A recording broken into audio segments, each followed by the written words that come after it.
Studi Administrasi Pendidikan semester 6.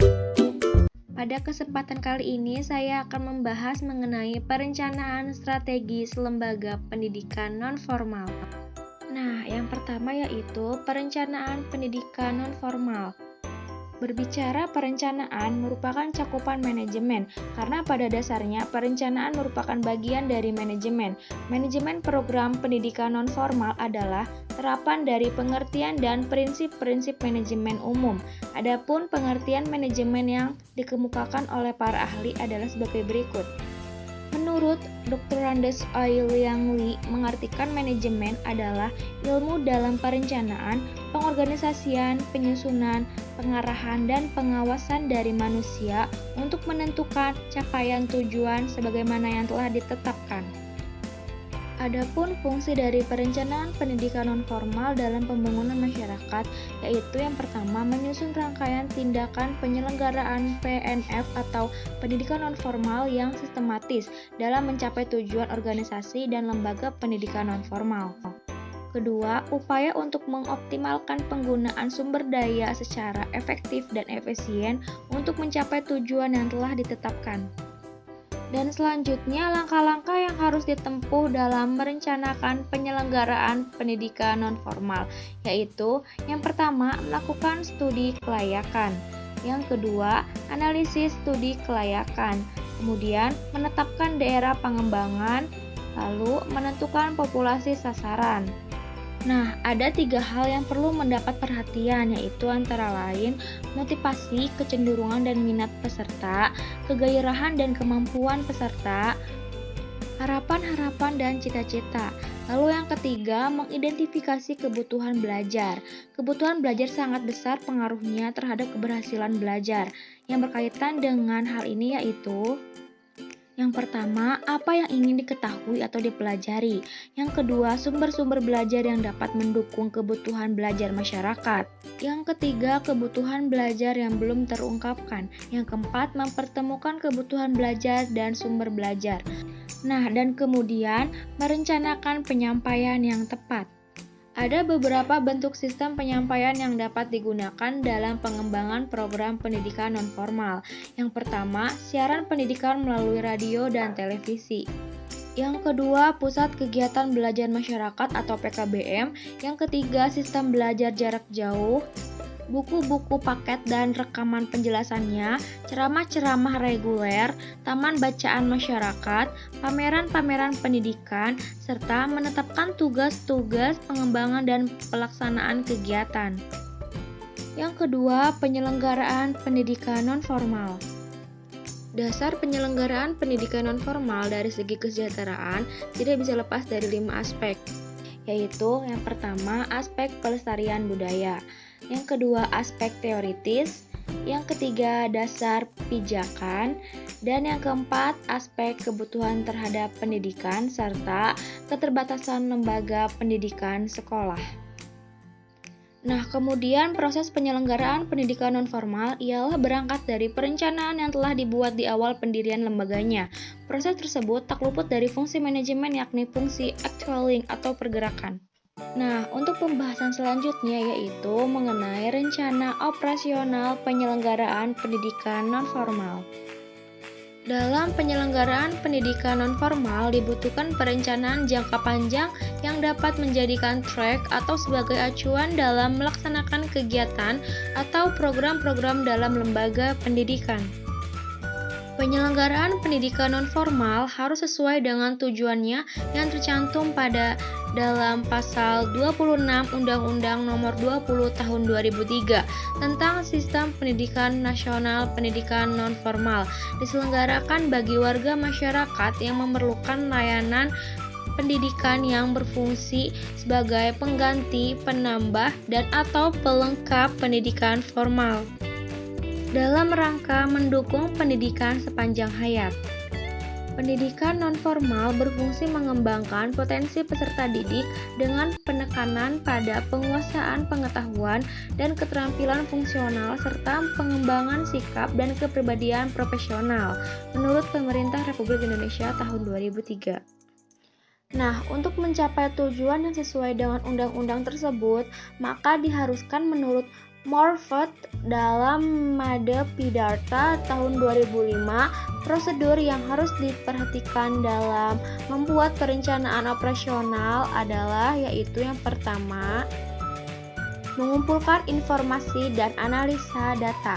Yang kedua, menyelesaikan perubahan dalam bentuk kebutuhan. Yang ketiga, mengidentifikasi tujuan dan prioritas. Yang keempat, membentuk alternatif-alternatif penyelesaian. Yang kelima, mengimplementasikan, menilai, dan memodifikasi. Dalam melakukan perencanaan operasional, maka diperlukan langkah-langkah tertentu. Langkah-langkah tersebut merupakan prosedur yang harus diikuti dalam setiap melakukan perencanaan. Sebab, tanpa prosedur tersebut, maka kurang sempurna perencanaan tersebut. Nah, langkah-langkahnya antara lain, yang pertama, menetapkan tujuan. Yang kedua, memahami atau merumuskan keadaan saat ini. Yang ketiga, mengidentifikasikan kemudahan dan hambatan. Adapun dalam perencanaan operasional termasuk perencanaan operasional dalam penyelenggaraan pendidikan, menurut Louis A. Allen dalam Made Pidarta tahun 2005, perencanaan terdiri dari kegiatan-kegiatan, yaitu yang pertama, meramalkan, memperkirakan waktu yang akan datang. Yang kedua, menetapkan maksud atau tujuan objek sebagai hasil akhir yang diharapkan, menentukan tujuan atau sasaran. Nah, yang ketiga, mengarahkan. Yang keempat, menyusun tata waktu. Yang kelima, menyusun anggaran belanja. Dan yang terakhir, memperkembangkan prosedur-prosedur. Nah, kemudian yang harus diperhatikan dalam membuat rencana operasional penyelenggaraan pendidikan non-formal yaitu komponen-komponen rencana operasional. Komponen-komponen Renop sebenarnya tidak jauh berbeda dengan program pengembangan yang dirumuskan dalam dokumen Renstra. Perbedaan pokok antara keduanya terletak pada kurun waktu kegiatan dan rincian dari masing-masing komponen itu. Menurut Made Pidarta tahun 2005, komponen-komponen Renop atau rencana operasional meliputi yang pertama, latar belakang dan rasional. Dan hal yang perlu diuraikan dalam bagian ini yaitu penjelasan mengenai akar permasalahan yang telah berhasil diidentifikasi. Yang kedua, kebijakan dan tujuan. Dan yang terakhir, apabila Renop yang disusun untuk tahun kedua dan seterusnya dari siklus implementasi Ranstra. Serta argumentasi atau alasan tentang mengapa uraian Renop yang akan dilaksanakan adalah pilihan yang paling tepat untuk menyelesaikan akar permasalahan tersebut. Dan yang kedua yaitu sasaran. Nah, rumus sasaran yang baik harus memenuhi kriteria sebagai berikut, yaitu yang pertama, sasaran harus sesuai dengan peraturan dan perundang-undangan yang berlaku. Dan yang kedua, sasaran ditetapkan mengacu pada dan merupakan milestone pencapaian visi, misi, tujuan sekolah, strategi, serta kebijakan dan tujuan yang dituangkan dalam Renstra sekolah. Kemudian sasaran harus dapat dijabarkan ke dalam sejumlah indikator kinerja. Lalu sasaran harus mengacu pada masalah-masalah yang teridentifikasi. Selanjutnya, sasaran harus merupakan tindak lanjut dari pengalaman atau permasalahan yang teridentifikasi pada tahun sebelumnya. Kemudian, sasaran menggambarkan hasil yang spesifik, dapat dinilai dan terukur, menantang namun dapat dicapai, serta berorientasi pada hasil. Yang ketiga, dapat dicapai dalam waktu tahun tertentu. Yang keempat, indikator kinerja. Yang kelima, rancangan kegiatan dengan menentukan jenis dan tahap-tahap pekerjaan. Yang keenam, sumber daya yang dicantumkan dalam Renop.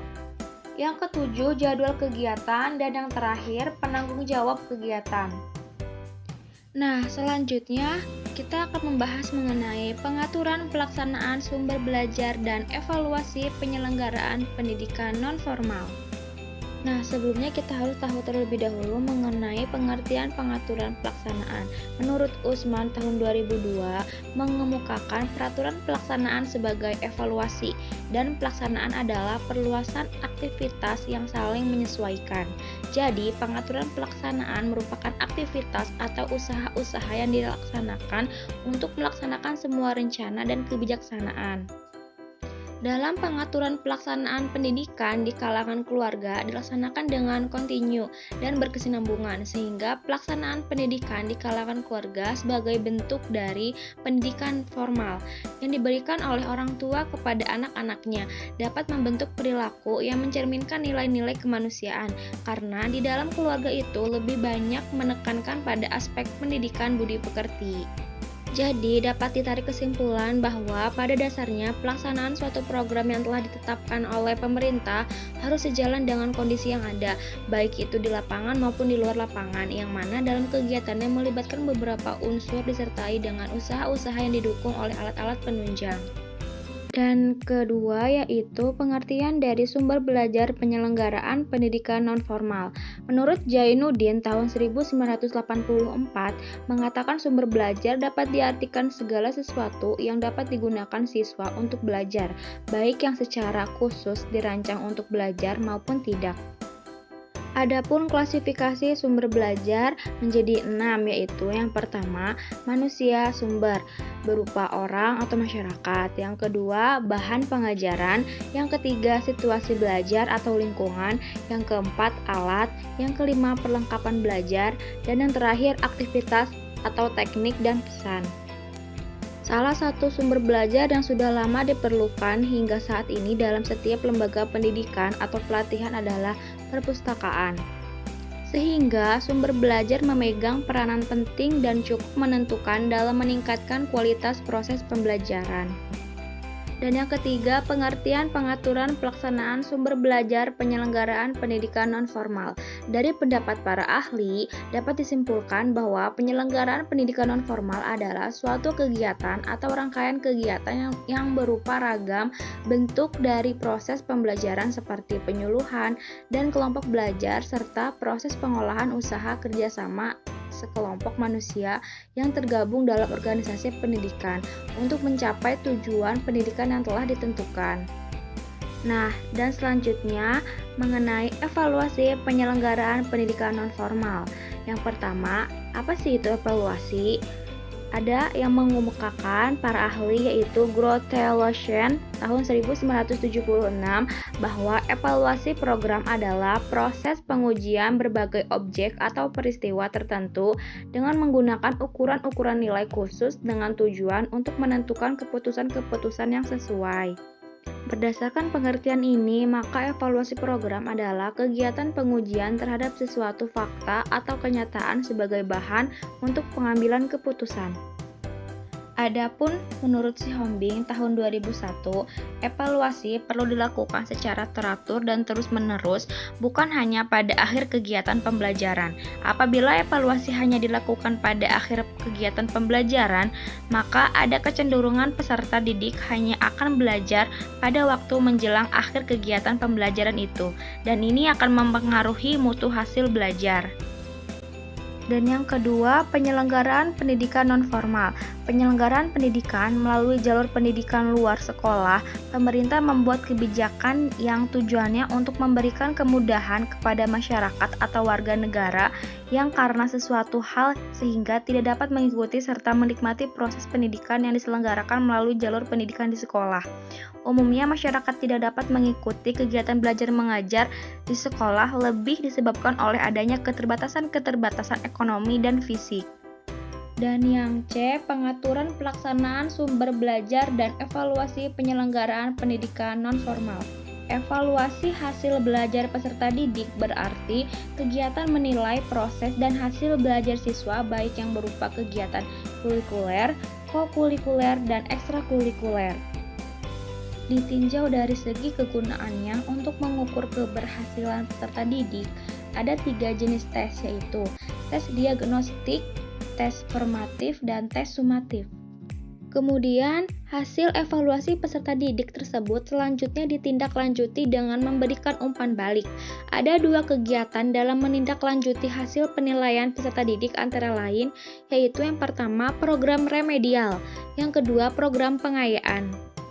Adapun fungsi evaluasi program adalah kegiatan pengumpulan, pengolahan, dan penyajian data sebagai masukan bagi pengambilan keputusan tentang program yang sedang dan atau telah dilaksanakan. Pertanyaan-pertanyaan mengenai fungsi evaluasi adalah untuk mencari jawaban tentang yang pertama, tujuan evaluasi, yang kedua, pendekatan evaluasi, yang ketiga, aspek-aspek yang dievaluasi, yang keempat, metode dan teknik evaluasi, dan langkah-langkah evaluasi.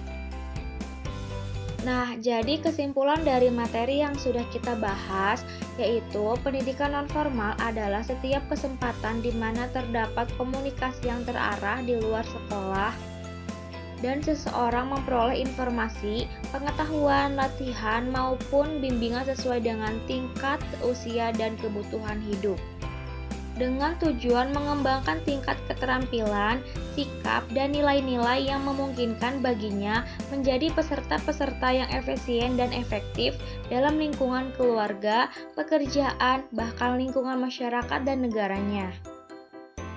Kemudian, untuk mencapai tujuan yang sesuai dengan undang-undang yang sudah dijelaskan, maka yang harus diperhatikan dalam membuat perencanaan operasional yaitu mengumpulkan informasi dan analisa data, menyelesaikan perubahan dalam bentuk kebutuhan, mengidentifikasi tujuan dan prioritas, membentuk alternatif-alternatif penyelesaian, dan mengimplementasi, menilai, dan memodifikasi. Dan evaluasi dalam penyelenggaraan pendidikan nonformal dapat dilakukan dengan berbagai cara dan model, seperti penilaian terhadap peserta didik dalam proses pembelajaran berlangsung. Cukup sekian materi yang telah saya sampaikan, kurang dan lebihnya mohon maaf. Akhir kata, wassalamualaikum warahmatullahi wabarakatuh. Terima kasih sudah menyimak.